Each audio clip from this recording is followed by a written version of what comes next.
Hello everyone, আসসালামু আলাইকুম। Welcome back to cooking studio. বাজারে এখন প্রচুর পরিমাণে সবজি পাওয়া যাচ্ছে, তাই না?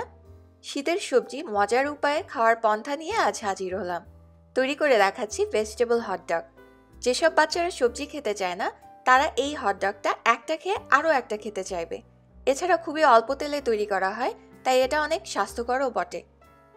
আমি প্রথমে একটা প্যানের মধ্যে 2 টেবিল চামচ পরিমাণ সয়াবিন তেল নিয়েছি। এর মধ্যে আধা কাপ পরিমাণ পেঁয়াজ নিলাম। পেঁয়াজটাকে হালকা একটু ভেজে নিচ্ছি। সাদাটে থাকা অবস্থাতেই এর মধ্যে ব্যবহার করব সবজি। আমি এখানে 1 কাপ পরিমাণ গাজর নিয়েছি, আধা কাপ পরিমাণ ফ্রেঞ্চ বিনস নিচ্ছি। আপনারা চাইলে বরবটিও ব্যবহার করতে পারবেন। আমি যে সবজিগুলো ব্যবহার করেছি আপনাকেও তাই ব্যবহার করতে হবে এমনটা কিন্তু না।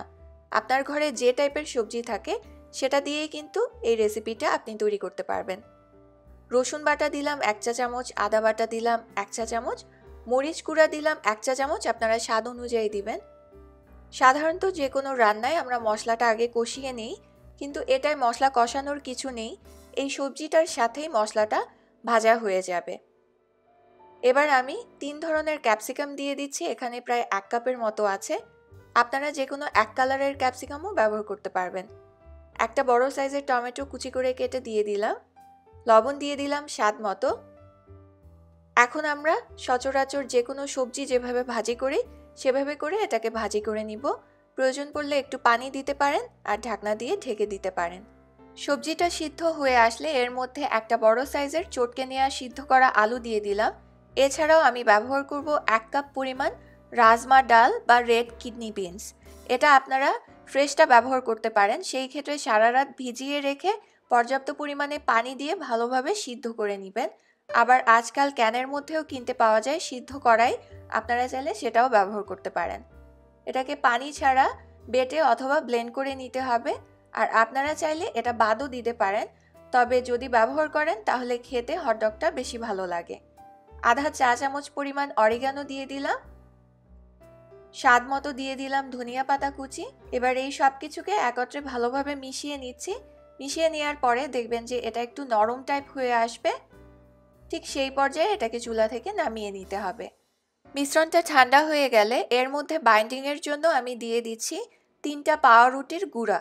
আমি ফ্রেশ পাউরুটি ব্লেন্ডারে নিয়ে সেটাকে আধা ভাঙা করে ব্যবহার করছি। আপনারা চাইলে বাজার থেকে কিনে আনা শুকনো ব্রেড ক্রাম্ব অথবা টোস্ট বিস্কুটের গুঁড়াও ব্যবহার করতে পারেন। তবে বাইন্ডিংয়ের জন্য ময়দা বা আটা ব্যবহার না করাই ভালো, এতে করে হটডগের ভেতরে জুসিনেসটা চলে যায়। এবার হাতে সামান্য তেল নিয়ে আমি ঠিক হটডগ যেরকম লম্বাটে থাকে সেরকম শেপ দিয়ে নিচ্ছি। এই পর্যায়ে যদি মনে হয় এই মিশ্রণটা একটু বেশি আঠালো রয়ে গেছে, নর্মাল ফ্রিজে 10 মিনিট রেখে তারপরে তৈরি করবেন, তাহলেই দেখবেন খুব ইজিলি আপনারা এটার শেপ দিতে পারবেন। ভাজার জন্য 1 টেবিল চামচ পরিমাণ তেল নিয়েছি। এবার হটডগগুলোকে ভেজে নিচ্ছি। ডুবো তেলে এটা ভাজার কোনোই প্রয়োজন নেই। এপিট ওপিট উল্টে একটু লালচে দাগ কেটে ভেজে নিতে হবে। ভাজা হয়ে গেছে, এবার তুলে নিচ্ছি। আমি এই হটডগটাকে আরও টেস্টি করার জন্য একটা ডিপিং সস তৈরি করব। এর জন্য আধা কাপ পরিমাণ মেয়োনিজ, আধা চা চামচ পরিমাণ কালো গোলমরিচের গুঁড়া, 1 চা চামচ পরিমাণ হট সস নিয়েছি। আপনারা টমেটো ক্যাচাপও নিতে পারেন। সব কিছু মিশিয়ে একটা সাইডে রেখে দিলাম। আমি এখানে বাজার থেকে কিনে আনা রেডিমেড হটডগ বানস নিয়েছি। এবার ছুরির সাহায্যে মাঝে থেকে কেটে নিচ্ছি। কেটে 2 ভাগ করতে যাবেন না, নিচে থেকে যেন ব্রেডটা একটু আটকে থাকে সেভাবে করে কাটবেন। মাঝে থেকে ব্রেডের একটু অংশ সরিয়ে নিচ্ছি, এতে করে হটডগটা বসিয়ে নিতে ইজি হয়। এবার ডিপিং সসটা ছড়িয়ে দিলাম, মাঝে হটডগটা বসিয়ে দিলাম। আমি সামান্য টমেটো কেচাপ একটা ব্যাগের মধ্যে ভরে মুখটাকে কেটে ঠিক এভাবে জিগজ্যাগ করে ডিজাইন করে দিয়েছি। একইভাবে হানি মাস্টার্ড সসও দিয়েছি। আপনারা চাইলে রেগুলার মাস্টার্ড সসও দিতে পারেন। এটা আপনারা বাচ্চাদেরকে টিফিনে দিতে পারেন অথবা বিকেলে স্ন্যাক্সে নিজেরাও চায়ের সাথে খেতে পারেন। অনেক হেলদি আর অনেক টেস্টি।